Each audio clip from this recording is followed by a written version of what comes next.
Welcome back to the show, ladies and gentlemen. Guess who's been up all night climbing that ladder? Oh, that's right. It's XRP, isn't it? Yeah, it sure is. And you know what? We got a lot to talk about because I'm going to take you on a journey today that just may be the crypto road to securities. That's exactly right. Let's roll that beautiful intro and find out. This is Digital Perspectives with Brad Kimes. Subscribe for new content notifications. Now, here's Brad Kimes. Come on in. Welcome back to the show. You can follow me on Twitter at BackUpBradleyAbove, and everything that we're talking about here. Finally, the crypto market cap has come above $2 trillion again. That feels good. And you know what? And lo and behold, the market's starting to move positive again. We've had crypto technical analysts really give us incredible insight. And take a look here. Bitcoin sitting at $54,660. Ethereum sitting at $2,541.98. It is up 18% on the 7-day. XRP back at the number 4 spot, courtesy of the dereliction of duty and intimidation tactics by the SEC. XRP is $1.42 this morning. We are up 20.20% right now on the 24-hour, if that tells you anything. And we're also up 10.97% on the 7-day for XRP at this point as well. So very, very cool stuff happening for XRP overnight. Really strong push. And the market cap right now, 64 billion plus for XRP. We'll keep an eye on that. Let's see the range right now, ranging between $1.17 and $1.44. You know, this $1.40 mark, this $1.40 range was called by the technical analysts that we have been following very closely. Shout out to Coins Kid on YouTube. Shout out to Crypto Wizard and their paid group of 5,000 plus people. Shout out to Dark Defender. Shout out to Crypto Bull 2020. I have to celebrate each and every one of you because you have been spot on, and I hope it continues. So right now, though, I want to talk about a road that I'm going to take you down, which may be the crypto road to becoming securities. Now, I've had this talk, and I've talked many times on this channel about the idea and understanding that XRP could in some way get a designation, a security designation. I've even talked broadly about the fact many, many times that Gary Gensler he does exhibit the verbiage in previous talks and conferences where he believes broadly that, the majority of this market, the crypto space, is in fact digital asset securities in his eyes. And we're going to take a look at some of that and other evidence that may be taking shape to suggest exactly that. And we'll have to see, and you'll have to make up your own mind here. But let's get started with something that I have shown you. And this here is from John E. Deaton. Now, I showed this yesterday, and I made some points about it, but I want to take you through this video, and I want to take you through a slew of other information here that seems to be shaping up to make the case that broadly somebody is seeing this entire digital asset space as securities. All right, now let's go ahead and take a look at this. I've got the video right here. Let me roll this. It's 4 minutes. I'm going to let it play. I'm going to grab just a couple things out of it, and then we'll move on. Stay with me. This is going somewhere. What is Bitcoin? How does it work? Nobody was thinking about Bitcoin when they came up with the definition of the term security, but there she is. That's the definition. You're going to have to learn to work with that. You can't make Bitcoin go away. How are we going to have these two regimes communicate? Sometimes Bitcoin can be a security, and sometimes it won't be a security. Listen closely. You haven't had any court, you haven't had the SEC take a position with regard to whether Bitcoin itself is a security or not. We know that if you have a partnership and the partnership buys Bitcoin, then that partnership can be exactly like a partnership that buys a horse. And in that situation, your interest in the partnership that owns the Bitcoin, that's a security. That's not complicated at all. But the more interesting question that the courts and the SEC haven't yet looked at is the challenge of whether the Bitcoin itself is a security. And there, the answer, I think, is a resounding sometimes. I think the SEC hasn't taken a position on it yet because it doesn't have to. All of the problems that the SEC has run into up until this point, they've been able to handle all of those issues within the four corners of existing precedent. Nothing has forced the SEC carefully and aggressively to examine the more difficult question of whether and when Bitcoin is a security. Now listen closely to this. To determine whether Bitcoin is or isn't a security, you apply what lawyers call the investment contract test. Is there an investment of money? Is there an expectation of profit? Is there something that's called commonality? And are you relying on the efforts of others? Well, when you use Bitcoin to buy a cup of coffee on campus here at Coupa Cafe, there's no expectation of profit. You know, you're not relying on the efforts of others for any of your return. There's nothing that the lawyers call commonality. So when you use Bitcoin for a cup of coffee, that's not a securities transaction, and that's not a security. All right. Now, the question is who's going to wait an hour or more for their transaction to clear before you can leave the coffee shop? Well, I can tell you right now that the line at Starbucks is already long enough. I don't mean to crack on Bitcoin, but that's the truth. And what if they were to push for a broad definition or designation and classification of this market to make cryptos become digital asset securities? And if that were to happen, who at any coffee shop would want to accept a security for the coffee? Let's keep listening very quickly here, and we're going to move on. So the securities laws would have nothing to do with that. On the other hand, suppose you go on the internet and you buy $200,000 of Bitcoin and you stick it in your electronic wallet and you're going to hold it there for 4 or 5 years thinking that Bitcoin will double or triple. Well, under those circumstances, it's very easy to describe that transaction as involving the purchase and sale of a security. Listen. You've got investment of money. You've got an expectation of profit. You're relying on the efforts of others. The others here are the miners that, in effect, have to operate the Bitcoin system in order to validate every transaction. There it is right there. So he just told you what I've been saying about protocols for quite some time now.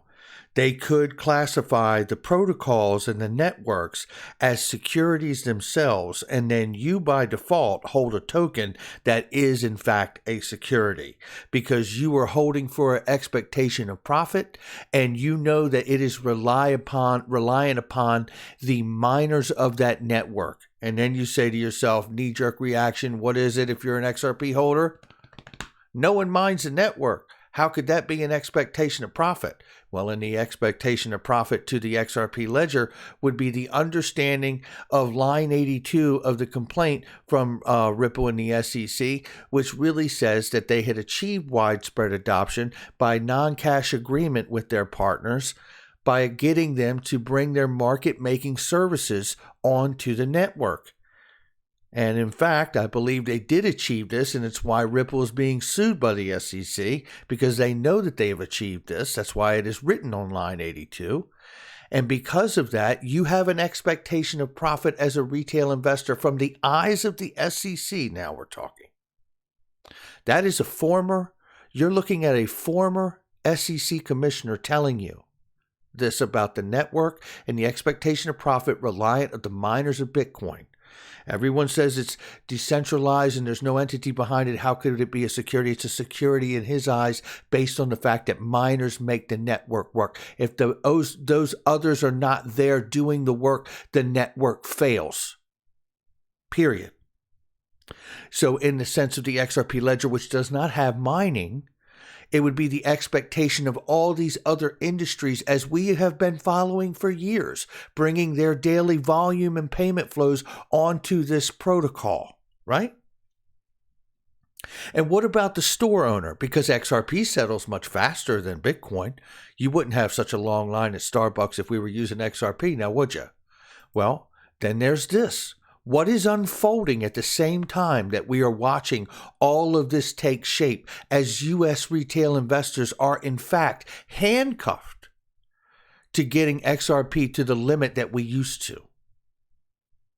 Brad Garlinghouse said in September 2020, over 70% of central banks around the world are looking at deploying CBDCs, central bank digital currencies. And one thing that's crystal clear is the importance of interoperability. If you're not prioritizing this, you're just rebuilding the same siloed system. Well said, Brad. And you know what? At the end of the day, the idea is that the on and off ramps coming in and out of cryptocurrency be what? Central bank digital currencies, CBDCs. So we can, in fact, do what? Track you coming in and out of the market. That's what this is about. This is also for fraud, illicit activity, consumer protection, and all of these things. And in fact, if the market, broadly speaking, were to be classified as digital asset securities, you would need to move to a digital dollar of some sort or stable coin to satisfy the transaction you're looking to make from your portfolio, would you not? Let's keep moving. How about Gary Gensler? How does he feel about these things? I want you to listen to these couple clips I have here of what we know of Gary Gensler and how he sees this market, because it isn't just about the former opinion of the former SEC commissioner, but let's hear the one that's actually in the seat now. Listen to this. Commercial banks have direct digital deposits at central banks. It's usually called reserves. So the real policy question is whether that's going to be opened up to merchants and the retail public. But once that's opened up to the retail public, which I will predict will happen, somewhere, some country in the next 3 to 5 years will do this. It might be as soon as Switzerland actually has a referendum in June. Like the public of Switzerland are voting whether the retail public will have a direct access to their government's fiat currency digitally. It might happen in Sweden. I apologize if somebody from Sweden's here will tell me, no, this can't happen. But there's such little use of paper currency now in Sweden that it could be there. It could be in many other countries. China's looking at it closely as well. So in this portion of it, he's telling you about the importance of digital dollars. But that could destabilize the commercial banking system, because then you'll have competition between direct retail deposits and the commercial banking system. And I would say the most important area of debate right now is protecting investing public. This $400 billion class of assets right now has a lot of scam and fraud in it. I'm seeing it. There you go. A lot of scam and fraud in it. And the whole first and foremost thing to do is to protect the investing public, right? Which is really what the SEC is supposed to be doing, right? Now, when you think of that, you think of the understanding of launching digital dollars to encompass the all-encompassing, the on and off ramps of the crypto space, protecting the investment public, maybe considering these things digital asset securities broadly so we could bring them under an umbrella of a framework that already exists in Gary Gensler's mind. You say to yourself, well, that's quite a leap, Brad. Is it? Let's keep listening. I'm going to move you now to another spot here where we hear Gary Gensler express even more about how he feels about these things. Listen here.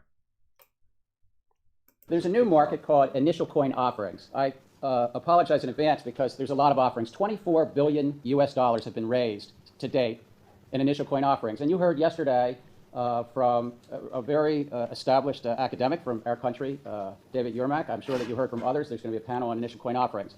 I would say do not mistake this. These are investment schemes. These are investment contracts. I don't say that in a negative way. This is a new entrepreneurial way to raise money. The blue is Europe. The orange is North America, mostly the U.S., but a little bit of Canada. Green is Asia. And right in the middle, Venezuela purportedly raised $5 billion in a petro. We don't actually know if they raised the $5 billion. They say they raised it. They may not have. But I would say other than that $5 billion, these are real monies. This is about $19 billion. And you can see on the bottom, the graph, this is monthly totals. It has taken off in the last 6 to 8 months. And if anyone thinks that Jay Clayton and the Securities and Exchange Commission in the United States poured a lot of cold water and slowed this market down with their pronouncements, as Jay Clayton, who runs the U.S. SEC, said in February, he has not yet seen an ICO that is not a security under U.S. law. Yeah. By the way, I agree with him. I think anybody who says otherwise is probably hoping, or they have a conflict of interest and they're trying to raise money off of the public. I respect that. They want to be in an unregulated space. So what are these initial coin offerings? They have attributes of both investment and consumption. You will hear a term called utility token. Listen carefully. But again, I would say do not mistake yourselves. a utility token can also be an investment scheme. It's not one or the other. And I think proponents of not regulating the space are trying to set up a false debate. Again, I think they're trying to set up a false debate. If it's a utility token or a consumption token, then don't worry, public sector, you don't have to regulate. I think that's a mistake because the public benefits from investor protection. And what's the basis of investor protection? It says there's full and fair disclosure. That yes, the investing public can take risk, but they actually should know something about that which they're buying. Secondly, and that is a huge point that he's making. The fact that these things are called utility tokens or have some sort of utility means very little to Gary Gensler here. Okay, now that is a huge admission about how he sees crypto and the fact that they have utility, albeit he's talking about ICOs, right? Now let's keep going. So if we go to right here and let's listen right here. Whether you go to your national legislatures and say, if somebody's raising more than a little bit of money and they're raising it, asking purchasers to buy these things early, it's probably an investment scheme and thus should be in some way protected. It doesn't have to be exactly the way you do securities law, but do not allow somebody to say, just because it's a pure utility token, no worries, this is just like a laundromat or a theater ticket. It has that attribute, but I don't know anywhere where somebody raises $1 billion for a laundromat. So he's telling you that whether this thing is exchangeable like a movie ticket or a laundromat token, and it's exchangeable for that other thing, right? He's saying to you, if you've raised $1 billion or more, this is not as simple as you are just a utility token. This is a fundraise, whether it was done in the traditional understanding of an ICO or not, in his mind. Now, let's expand outside of these things because we know that we just saw in Wyoming, digital autonomous organizations are now passed ineffective into law starting in July. The legislation introduced earlier this year, Wyoming, to create a legal link between decentralized autonomous organizations and the state government is now the law of the land for Wyoming, signed into law by Governor Mark Gordon on April 21st. Now, what that means is, in my eyes, is that a decentralized organization could be the XRP ledger. It also could be Flare Networks and Flare Finance. And you know what's interesting about this ecosystem that was sent to me by Stephen Lenker and Big Skinny? Is when we go down into this understanding of how to make money and lock up these tokens and mint things and participate in yields and earnings, we get down into this, and what do we start to see in here? We start to see the kind of talk that is based around securities. What are bond distributions? Bonded distributions is the period of open price support where the holders of Y Flare can bond for B Flare and earn long-term minimum APY, which is annual percentage yield, compound yield, on their Y Flare. Bonds are securities. The value is in the protocol. Remember this guy? He told us that the value's in the protocol. The price of the token is a distraction. The digital currency solution is the most important technological advance I've seen since the internet. It has the capacity to do lots more, but it certainly has the capacity to enable us to move anything of value around the world at the speed of light at no cost. It has three components. It has a token of value, which is called the Bitcoin. It has a accounting mechanism, which is called the blockchain. But the most important piece, which is one that people aren't focusing on, is the protocol. The underlying protocol by which we agree to conduct these transactions. So you use a series of protocols every day, and you get it. And at the end of the day, he talks about this right here. People who really understand what's going on with digital currencies understand that putting these protocols in place, the blockchain protocol, the Ethereum protocol, the Ripple protocol, and enabling those protocols to cause transactions to occur. And then those transactions can be defined very broadly as not just moving things of value, but anything that's got an information content. is extraordinarily transformative. The focus on the value of the token is distracting and uninformative. And there you have it.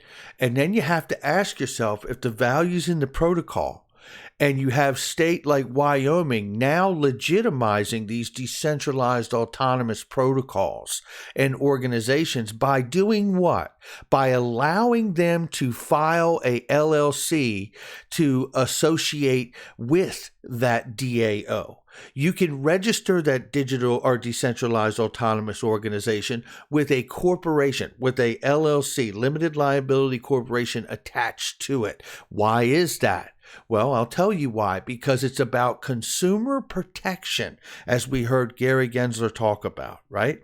It is about protecting the investing public, right? What else is it about? It's about accountability. If there is anything nefarious with the algorithm or things happening with that platform, or someone like a market maker or market regulator like the SEC or CFTC were to see illicit, fraudulent activity or things going wrong, there is someone that can be held accountable because the DAO would be attached to the LLC.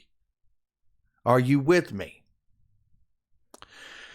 Then we come to this notion and we say to ourselves, understanding that Bitcoin obviously failed as a currency. Joseph Grunfest gave us the example of buying coffee with Bitcoin on campus at Stanford. It's a nice idea, but somebody's accepting liability, because if they take that transaction and it ain't settled, they don't really know if you paid for it and you're already back at your class. Because Bitcoin transactions don't work as a payment network. Now, you may not like hearing that, but that's a truth. Now, at the end of the day, you ask yourself, but how would this work? Well, let's take a look at how it might work, because how does a traditional legacy payment provider deal with crypto today? Look at PayPal. How do they do it? Oh, I'll tell you how. You can buy crypto in the PayPal app, but you can't send it out of that app to an exchange. You can't send it to a buddy or a friend. Uh-oh. But guess what you can do? You can spend your Bitcoin or other crypto to buy your steak dinner for you and your family, but it converts it for you at that moment and gives the merchant the cash, or what will ultimately be the digital dollar, right? So if we're looking to how this may take shape, this may be how the model starts to take shape. Think about the idea of this. We've heard many people in this space say over time, myself included, that the amount of cryptocurrency exchanges may dwindle and really go, and a lot of them go away over time. You know, if the SEC were to broadly, or government were to broadly come in and deem the market digital asset securities, broadly speaking, and XRP could sidestep that because of the case, we don't know, but broadly speaking, you have to ask yourself at that point, if they are securities, it would make sense that these things can't really leave the PayPal app now, wouldn't it? And it would make sense that they will convert it for you, this security potentially, to a digital dollar, because you're not going to find a merchant that wants to accept securities from their customers. You know, then there's the confusion too about seeing large investment banks like JP Morgan and Goldman Sachs getting into crypto. And you ask yourself, why would that be? Unless a lot of the crypto exchanges go away because they don't have a digital securities license, or a securities license at all, like Goldman and JP Morgan. Hello, if that happens, all the money now funnels back into these organizations and not these startup platforms that are really, to be honest, overly centralized, because crypto exchanges custody your crypto as well as do the buy-sell side as well. And that is not the way a conventional market looks. A la Polysign, custody solution for the crypto exchanges that do end up existing, maybe?